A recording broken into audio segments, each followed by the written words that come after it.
part of my research work, besides finding the food that was actually eaten here, is to find out about the people who inhabited this building. And it's amazing how a picture builds up. The kitchen in the 18th century and before had a very strict hierarchy in court circles. Here it was governed by the clerk of the kitchen, who had his officers upstairs, and he really ruled what was being purchased, what was being delivered down to the kitchens here. But the person who was actually in charge here in this kitchen, and whatever he said, rather like in a modern kitchen, went, was the master cook. They both worked their way up from the lowest rank. William Whybrow, from being a child in the kitchen in 1760, by 1789 he's the master cook.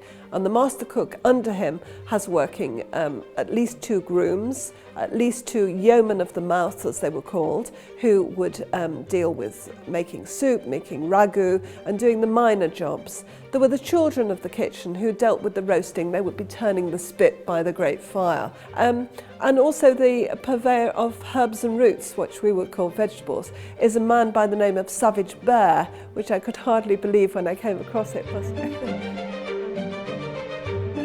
After long kind of periods of investigation, we decided to set the kitchens back to the 6th of February 1789, which sounds a very definite date, but it's important for a couple of reasons. It was during the period of the king's illness, the king's madness as it was called. By the 6th of February he was on the mend. It was quite apparent that he was becoming better, and in fact he was given his knife and fork back on that very day. We do know what was going on for 2 reasons.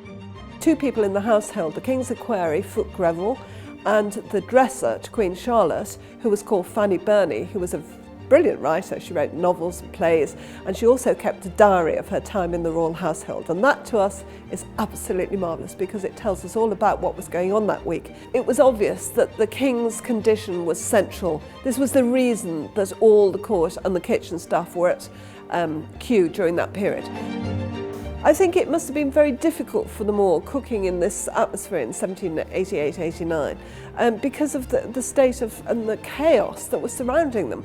I mean, normally they were catering not only for the king but for the whole of the court that was here. So there was a table for the equerries, there was a table for the queen's grooms, the king's grooms, the dressers, the servants, the doctor's assistants, and the princesses. By March, the king was more or less fully recovered, and we know that because there is a meal of rejoicing to celebrate the return of health to His Majesty the King.